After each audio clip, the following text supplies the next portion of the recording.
Est-ce que tu serais d'accord de reprendre, comme c'est la loge Vibrant, la spécialité de Joe? Il m'a dit, il n'y a pas de problème. On s'est dit que ça serait bien de pouvoir financer un doctorant ou une doctorante dans l'université Bar-Ilan dans le service du département d'immunologie du professeur Cyril Cohen.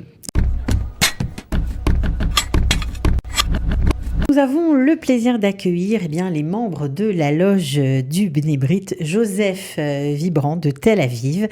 Jacques Attali, bonjour, vous êtes président de la loge. Bonjour. Vous avez un nom célèbre, mais voilà, c'est une autre personne dont il s'agit, j'étais obligée de préciser. Bien sûr, vous n'êtes pas seul, vous êtes venu avec Amy Vibrant. Bonjour Amy. Bonjour. Alors vous êtes mentor de la loge et vous êtes la veuve de Joseph Vibrant. Exact. Que la loge a été créée à la mémoire de votre mari. Exact. C'était quand? C'était en mai 2018. Mon mari ayant été assassiné en 1989 à Bruxelles. Une triste histoire. Terrible. Une très triste histoire où on a mis des années à découvrir la vérité. Il s'est fait assassiner par le groupe Abou Nidal, les soldats du droit. On a su la vérité qu'en 2008. C'est un ami à lui qui a voulu faire quelque chose pour lui? Oui. Alors, c'est son ami d'enfance, qui est Jacques Heller, qui, quand j'ai fait, moi, mon alia, m'a dit « Amy, j'ai un rêve, je voudrais absolument faire une loge Bnei Brit au nom de Joe. » Et donc, j'ai dit « Ok ».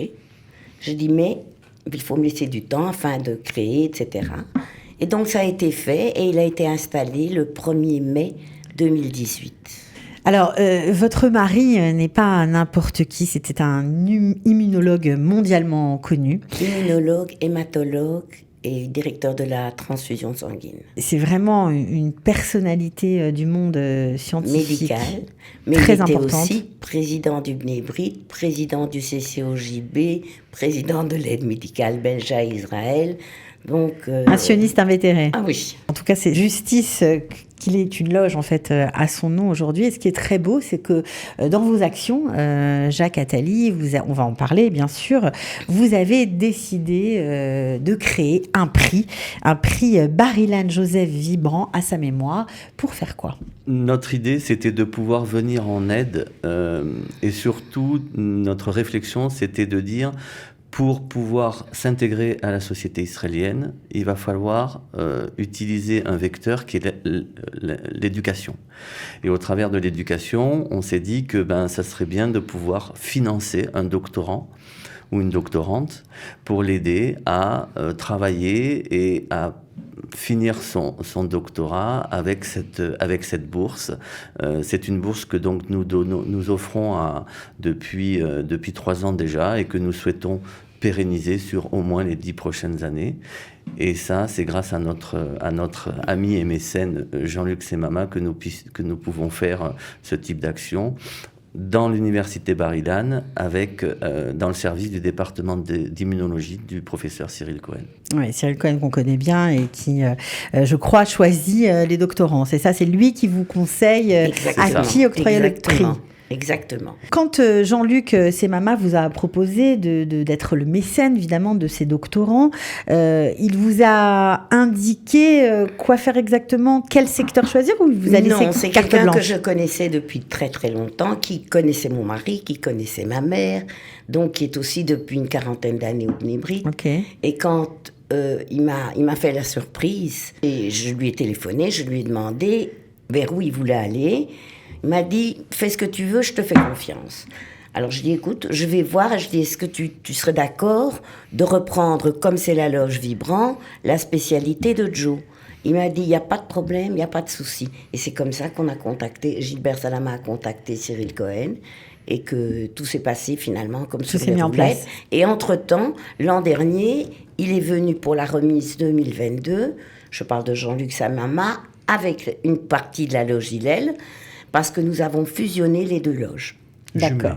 Jumeler les deux loges. Alors, vous choisissez, en tout cas Cyril Cohen choisit les scientifiques selon quels critères? Nous n'avons pas souhaité prendre part à ce type de réflexion ou de choix. C'est un choix purement scientifique et c'est au mérite.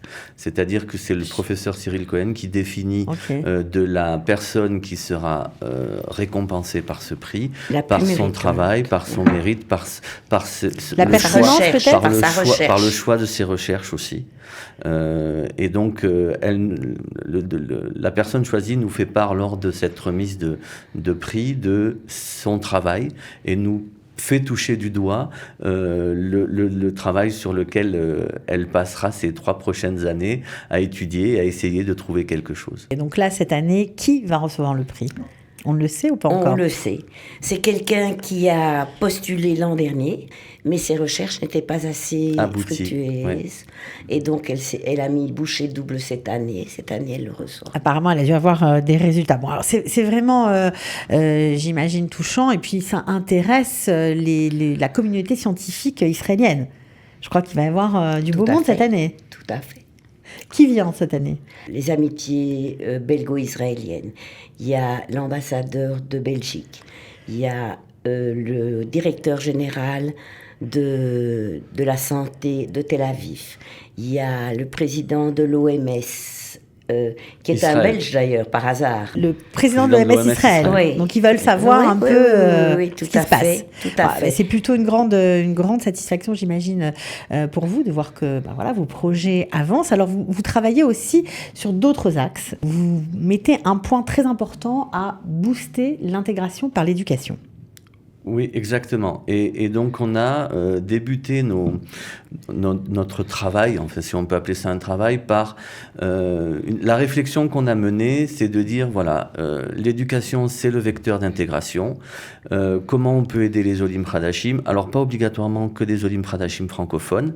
Et c'est comme ça que notre choix s'est porté sur une ville du Sud qui souffre énormément. Bon, je ne vais pas revenir sur les problèmes qu'on peut avoir géopolitiques, mais Sderot est une ville qui est éminemment aux premières loges, malheureusement, de ce qui se passe en ce moment en Israël.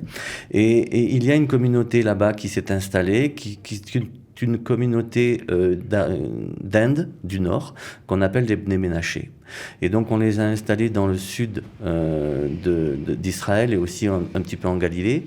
Et donc, la loge s'est rapprochée de la mairie de Sderot pour venir en aide aux enfants défavorisés, Bnei Menaché de Sderot, pour les aider à s'intégrer en finançant le programme Yael. Le programme Yael, c'est un programme qui vient en complément de la scolarité classique des enfants et qui vient les aider à mieux appréhender la langue par des jeux éducatifs, mais aussi par les travaux, les devoirs qui sont faits avec des professeurs. Et donc, les enfants sont aussi accompagnés entre 14h jusqu'à 19h pour pouvoir réussir leurs études. Et on s'est orienté sur les enfants de l'âge de 6 à 13 ans. Donc, tous les ans, depuis 2019, nous finançons ce programme qui s'appelle le programme Yael, en collaboration avec la mairie Sderot, pour 25 enfants, jeunes enfants de cette communauté de l'âge de 6 à 13 ans. Si on a envie de vous aider financièrement ou même de venir participer à des activités, ça se passe comment ? Il faut être coopté ou ce sont des activités qui sont ouvertes ? Comment ça se passe ? Normalement, ça se fait au sein de la loge, mais tout le monde peut aider, évidemment. Aider, c'est pas un problème. Nous avons Argadol, Sderot et le prix Joseph Librand. Les gens donnent pour qui ils veulent. Ils peuvent donner financièrement, ils peuvent noter si c'est pour Sderot, si c'est pour Tzahal, si c'est pour quoi que ce soit. Et intégralement, l'argent va là, jusqu'au dernier franc. Il n'y a rien. Il n'y a pas de jusqu'au dernier chèque, il n'y a pas de frais de structure. Il n'y a pas. Ok, on ne fait pas de frais. Nous sommes 60 membres dans notre loge, nous sommes tous bénévoles. Okay. Et donc, l'intégralité des sommes récoltées vont sur nos 3 actions. Vous pouvez, bien sûr, ces donateurs peuvent faire partie de la loge, peuvent faire partie d'autres loges, européennes ou même extra-européennes, américaines. Nous avons eu des aides de la part de certaines personnes arrivant du Canada. Mais vous pouvez aussi nous participer à l'aide en ne faisant pas partie de la famille Bnei Brit. On peut faire comme on veut si l'action que vous défendez nous plaît. Alors, le troisième axe, vous l'avez évoqué, c'est Ach HaGadol. Pour vous, c'est très important d'aider les soldats seuls en Israël. Pour moi, c'est votre truc. C'est mon truc. On ne touche pas aux soldats. Donc, j'ai déjà il y a 2 loges francophones. Je parle de France, dont celle de Jean-Luc Semama. Okay. Et la loge Anne-Franck, qui participe au programme de Ach HaGadol. Qu'est-ce que vous faites? Alors, je travaille principalement avec Raphaël. Raphaël de Tzahal Connection? Oui. Ok. Et donc, on récolte de l'argent parce qu'en fait, ce que Raphaël fait, il donne un soutien psychologique aux Olim Hadashim qui veulent faire l'armée, qui sont ici sans famille, qui ont parfois des coups de blues, qui sont malades, qui doivent remplir des papiers, il y a des shabbatotes, il y a des fêtes. Ouais, c'est très, très difficile, on ne se rend pas compte à quel point il faut être Exactement. maman de soldat pour comprendre ce que les soldats seuls passent. C'est très très dur. C'est très dur pour eux parce que déjà ils sont loin. En plus, ils sont dans une situation où, encore une fois, quand ils arrivent, ils ne maîtrisent pas la langue. Donc, tout est compliqué et il faut se rappeler que, voilà, il faut qu'on les aide, il faut qu'on les accompagne, il faut qu'on partage leur quotidien pour leur donner aussi l'envie de rester en Israël. Ah oui, bien sûr. C'est même pas il faut, c'est un devoir. Oui. Donc, c'est vraiment quelque chose qui tient à cœur de votre loge, Joseph Vibrant, et à vous, Amy, particulièrement. Alors, on a parlé de vos actions. Évidemment, le prix, je reviens sur le prix Joseph Vibrant, aura lieu le 29 mai à l'université de Bar-Ilan. Évidemment, c'est une cérémonie publique. Donc, si on est intéressé, on peut s'y rendre. Il suffit de s'inscrire. À 10h. À 10h du matin. Oui. Voilà. Il suffit de s'inscrire auprès de gilbert.salama@yahoo.fr. Je vous donne l'adresse email. Voilà. En tout cas, vous aurez sûrement le plaisir, si vous y allez, de voir le professeur Cyril Cohen, qui fait souvent une introduction. Et ça fait toujours plaisir parce que vraiment, il nous a accompagnés pendant tout le Covid. On n'est pas prêt de l'oublier. En tout cas, merci. Et nous avons le plaisir également d'avoir des soldats qui viennent. Des soldats qui viennent de Ach HaGadol. Ok, bon alors, c'est un moment de partage. Absolument. Et en plus vous allez apprendre plein de choses apparemment sur des découvertes futures qui vont peut-être changer notre environnement. En tout cas, merci d'avoir été avec nous. On était ravis de parler un petit peu de votre loge. Beaucoup. Puis vous revenez quand vous voulez. Peut-être à bientôt. Bonne journée. Merci. Voilà.